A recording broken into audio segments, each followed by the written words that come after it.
तो न्यूज 24 पर आपका एक बार फिर से स्वागत है। आपके साथ मैं हूं विपनेश माथुर। ऑपरेशन हॉस्टेज में हम लगातार उन गुनहगारों को बेनकाब कर रहे हैं जो दिल्ली एनसीआर में सांसों का सौदा लगातार कर रहे हैं। उन मुनाफाखोरों का चेहरा आपके सामने ला रहे हैं जो बेबस और लाचार लोगों को खुलेआम लूट रहे हैं। दिल्ली एनसीआर में ऑक्सीजन वाला गैंग खुला घूम रहा है और ये वो गैंग है जो फूलती सांसों से नोट वसूल रहा है। न्यूज 24 के खुफिया कैमरे में ऐसे 3 गुनहगार अब तक कैद हो चुके हैं। इन्हें हम आपको दिखा भी चुके हैं। अब आपको गाजियाबाद का हाल दिखाते हैं और यह बड़ी खबर आपकी टीवी स्क्रीन पर। न्यूज 24 की इन्वेस्टिगेटिंग टीम ने जब गाजियाबाद में पड़ताल की तो यहां भी हमें ऑक्सीजन की कालाबाजारी करने वाला एक मुनाफाखोर मिला। उसने हमसे 7,000 रुपए के ऑक्सीजन सिलेंडर के लिए 25,000 रुपए की मांग की।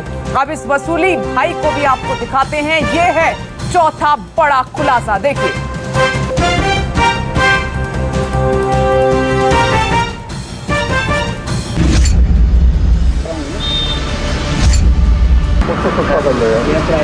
माफी जाऊंगा जोड़गा दे रहे हैं हमारे एयर कंडीशनिंग का काम है।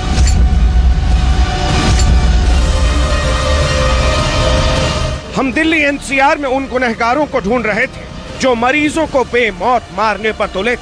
हमारी इन्वेस्टिगेटिंग टीम उस वसूली गैंग को बेनकाब करने निकली थी जो ऑक्सीजन का गंदा धंधा कर रहे हैं। पड़ताल के दौरान हमारे अंडरकवर रिपोर्टर्स को पता चला कि गाजियाबाद के खोड़ा कॉलोनी में एक शख्स ऑक्सीजन की कालाबाजारी कर रहा है। इसीलिए हमारे अंडरकवर रिपोर्टर ग्राहक बनकर उसके पास पहुंच गए। मिल जाए एक बारी में 2-3 दिन का काम तो चलेगा। 17 लीटर का वो आपका अभी तो जो जान पहचान के लोग उन्हीं को दे रहे हैं हम। हमारे एयर कंडीशनिंग का काम है। अच्छा, हमारा सोर्स है फैक्ट्री में, तो हम आते लेकर आ रहे हैं। जो जानकार है उन लोगों को दे रहे हैं। अभी हमारे को वैसे तो काम ये मजबूरी में घूमना पड़ रहा है इधर तो बिल्कुल आपकी में परेशानी चल रही है।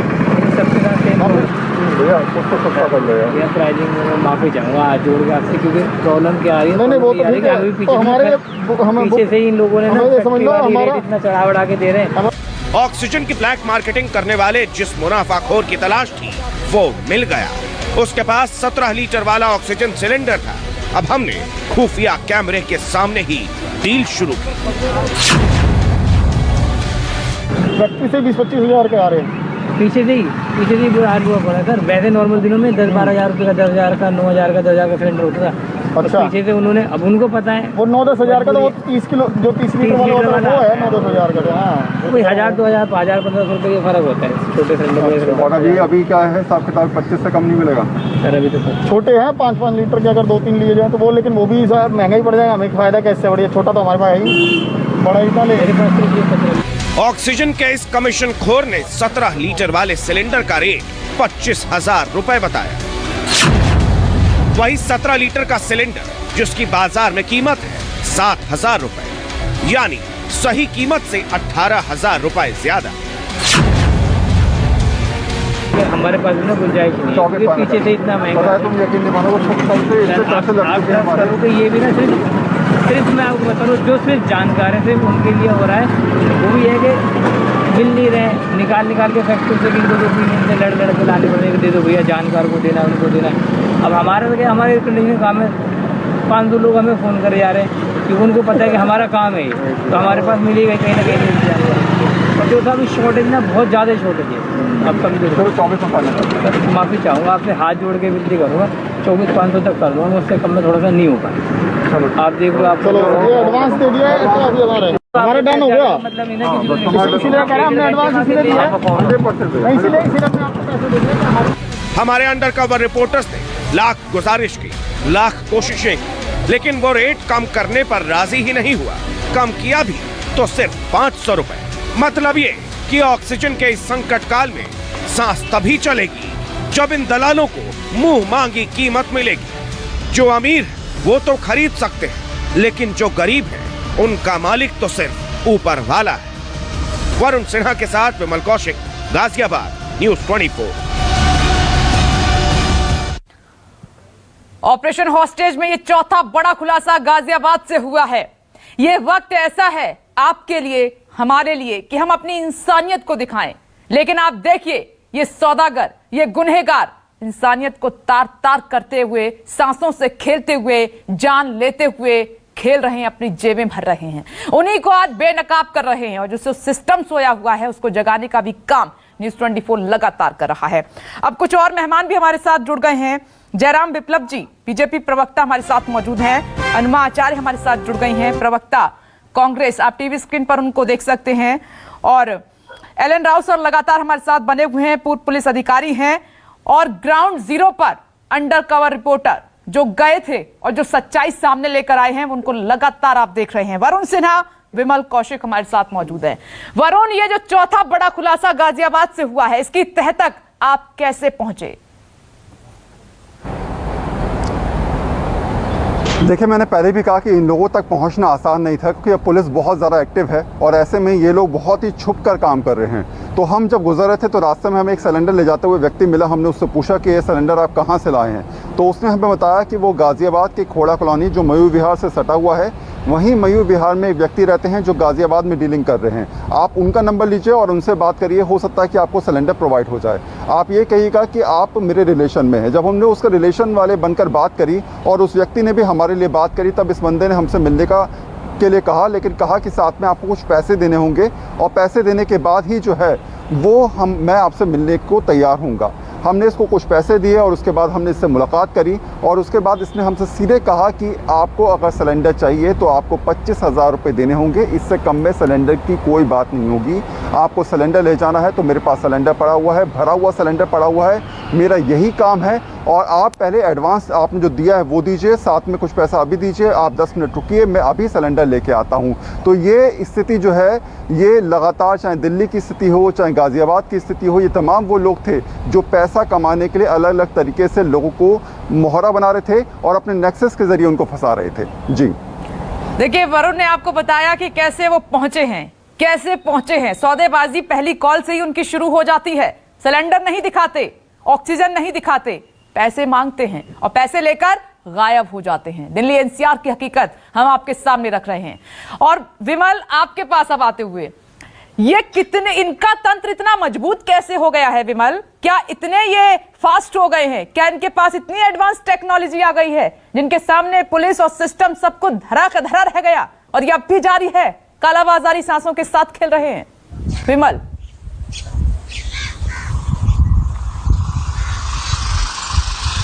जी बिल्कुल, देखिए लगातार पुलिस शिकंजा कस रही है, लेकिन उसके बावजूद भी इनके हौसले इसलिए बुलंद हैं क्योंकि सबसे बड़ा कारण है कि कहीं ना कहीं कानून में कुछ कमियां हैं जिसके चलते ये इसका फायदा उठा रहे हैं। अभी हाल ही की बात करें तो अभी दिल्ली पुलिस ने ऑक्सीजन कंसंट्रेटर ब्लैक मार्केटिंग करने के मामले में 4 लोगों को गिरफ्तार किया था। कोर्ट से उन्हें 2 दिन के अंदर ही जमानत मिल गई। तो ऐसे में कानून का डर कैसे होगा और कैसे वो खुलेआम, आप खुद देख रहे हैं कि इस तरीके से डील कर रहे हैं, फोन पर बात करते हैं, बाकायदा ये तस्दीक करते हैं कि क्या बंदा नीडी है, क्या बंदा जो सामने वाला शख्स है वो जेन्युइन है। ये तमाम चीजों की तस्दीक की जाती है, उसके बाद ही जो एजेंट है वो सामने आता है और सामने आकर भी वो खुलेआम डील कर रहा है। ना सीधे तौर पर अब तो उसने अपनी कीमत बता दी कि इससे कम नहीं होगा, लेना है तो लो। और इस पे आपने तीनों जगह देखा होगा, सीधे तौर पर ये कह रहे हैं कि हमें और भी जगह डिलीवरी करनी, यानी कि इनका ये पूरा नेक्सस बड़े समय से चल रहा है। और आगे भी इस तरीके से उन्होंने जिस तरीके की बातें की उससे ये लग रहा था कि आगे भी कंटिन्यू, और सिर्फ हम ही नहीं, ऐसे न जाने कितने लोगों को ये शिकार बनाते हैं रोज, क्योंकि वो हर 2 मिनट बाद ये कह रहा था कि मुझे दूसरी जगह भी डिलीवर देना और जितने सिलेंडर आपको चाहिए उतने देने के लिए तैयार है यार। और जो शख्स हमें मयूर विहार में मिला उसने सीधे तौर पर कहा वो एसी का काम करता है, तो उसके लिए सिलेंडर निकालना आसान है और वो फैक्ट्री से उस सिलेंडर को निकाल कर उसके बाद उसकी बिक्री कर रहा है, खुलेआम उसकी कालाबाजारी कर रहा है। देखा, ये हम एक एक करके इसलिए सुना रहे हैं क्योंकि हम तो यहां हैं, लेकिन वरुण और विमल ग्राउंड जीरो पर गए हैं, पिछले 15-20 दिन से काम लगातार कर रहे हैं, तब जाकर ये शिकंजे में आए हैं। संजीव झा जी भी हमारे साथ जुड़ गए आम आदमी पार्टी से, मैं आऊंगी, लेकिन आपके पास आते हुए जयराम विप्लव जी, कुछ है जवाब आपके पास? 5,000 के 25,000, 10,000 के 50,000, 85,000, 1 लाख सांसों का सौदा करने की कोई लिमिट नहीं है। देखिए, सबसे पहले न्यूज़ 24 धन्यवाद देना चाहता हूं। उन्होंने मानवता को बेनकाब किया है और मैं आपसे रिक्वेस्ट भी करना चाहता हूं कि इनकी जानकारी आप संबंधित पुलिस के साथ भी साझा करें और इनको सजा मिले। लेकिन जैसा कि अभी आपके ही रिपोर्टर बता रहे थे कि दिल्ली पुलिस ने जिन लोगों को पकड़ा था उनको कैसे जमानत मिल जाती है, ये सारी खामियां भी हैं जिनको कि आगे चल करके दुरुस्त करने की आवश्यकता है। और अभी कानून को अपना काम करना चाहिए, पुलिस को भी मुस्तैदी के साथ अपनी शिकंजे को और बढ़ाना चाहिए, अपनी सिक्योरिटी को और टाइट करना चाहिए। आपके ही रिपोर्टर बता रहे थे कि वो कितनी मुश्किल से इन तक पहुंचे क्योंकि पुलिस की भी सिक्योरिटी टाइट थी। हर कोई अपने हिस्से का काम कर रहा है, उनको और अच्छे तरीके से करने की आवश्यकता है। और ऑक्सीजन के लिए केंद्र सरकार लगातार प्रयास करती रही और ऑक्सीजन की उपलब्धता सुनिश्चित कराई गई है। तो इसके वितरण के जो सिस्टम है, सप्लाई चेन जो है लोकल लेवल पे जो खुदरा डिस्ट्रीब्यूशन है उसको ठीक तरीके से इम्प्लीमेंट करने की आवश्यकता है ताकि जरूरतमंद लोगों को इन दलालों के चक्कर में, इन मानवता के दुश्मनों के चक्कर में ना पड़ना पड़े, इसकी बहुत जरूरत है। ये जयराम विप्लव जी, टीवी पर बैठ के जो आप बोल रहे हैं और ये हम बोल रहे हैं, ये बहुत आसान है।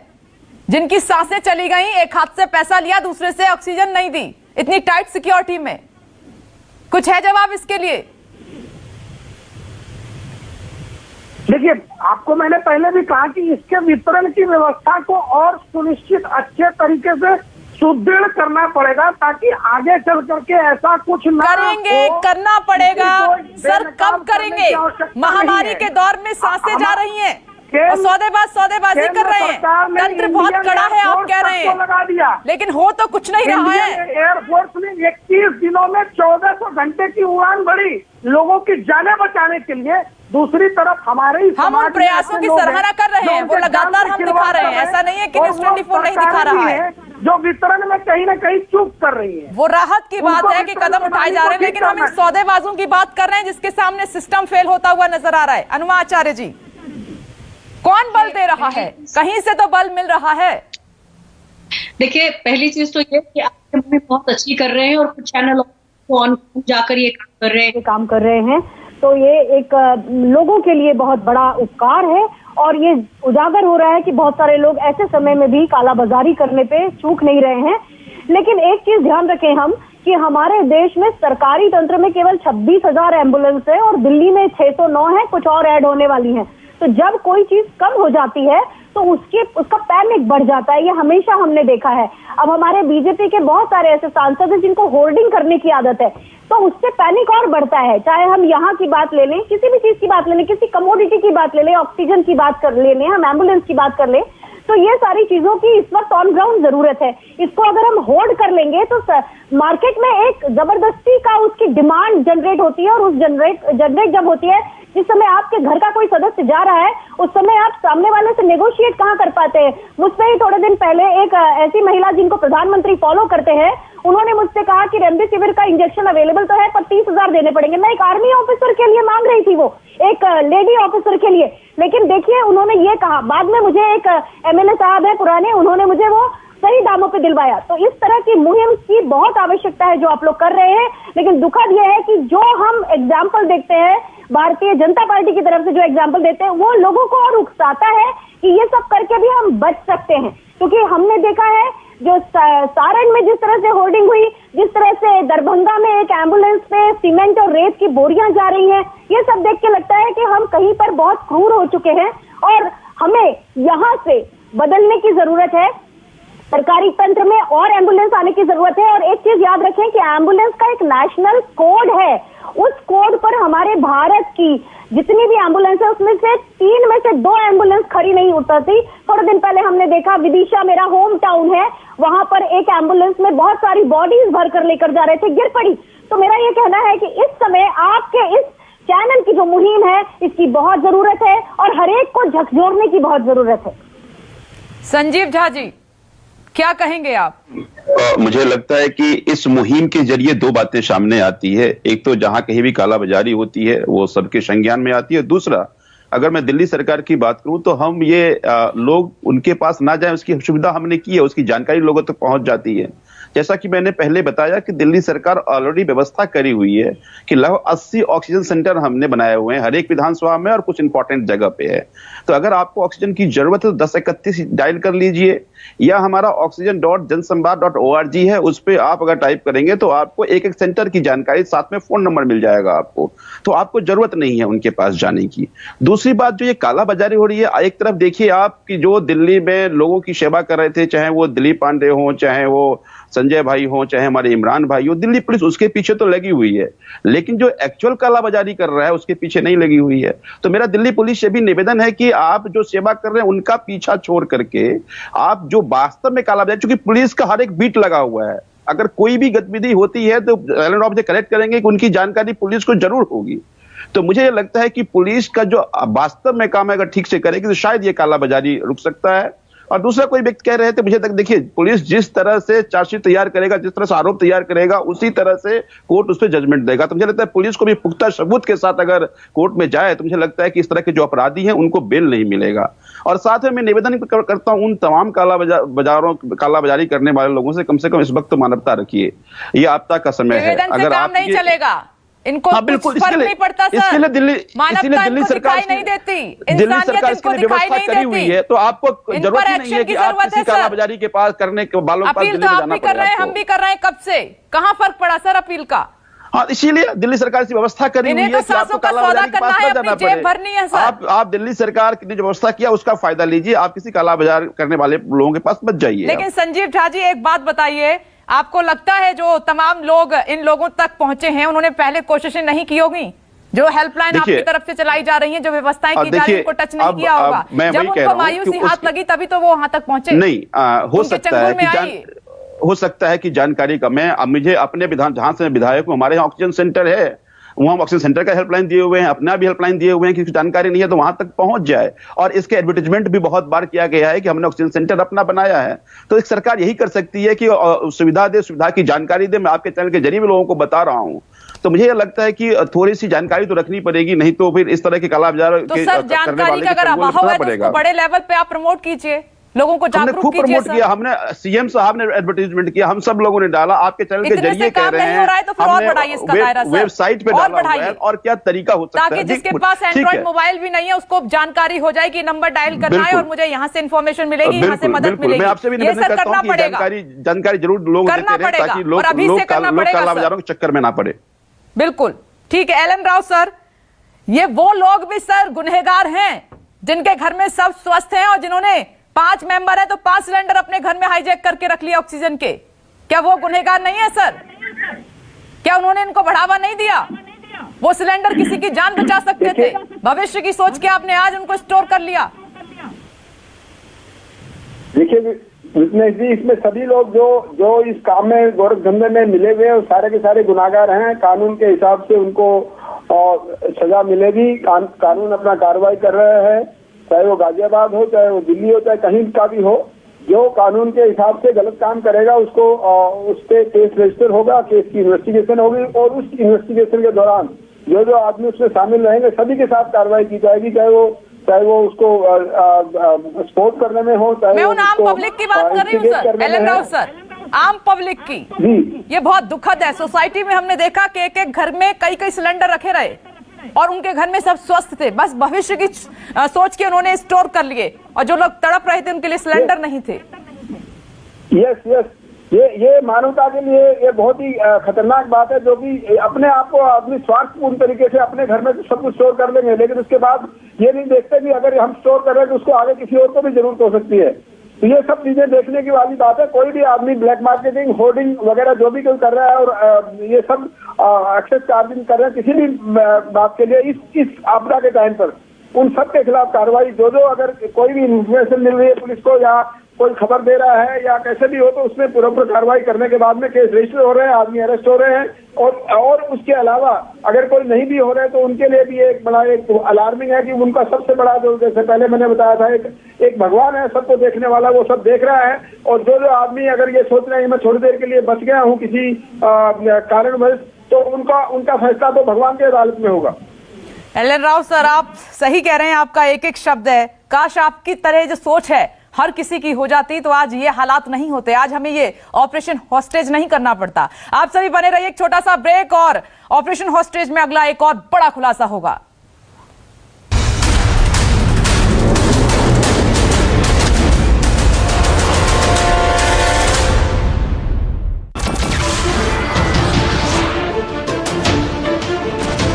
नमस्कार, मैं हूं मानक गुप्ता। अगर आपको हमारा ये वीडियो पसंद आया हो तो इसे लाइक और शेयर जरूर करें और हां, हमें सब्सक्राइब और फॉलो करना ना भूलें ताकि आप देश और दुनिया की कोई खबर मिस ना करें। तो जुड़े रहिए हमारे साथ और देखते रहिए न्यूज़ 24।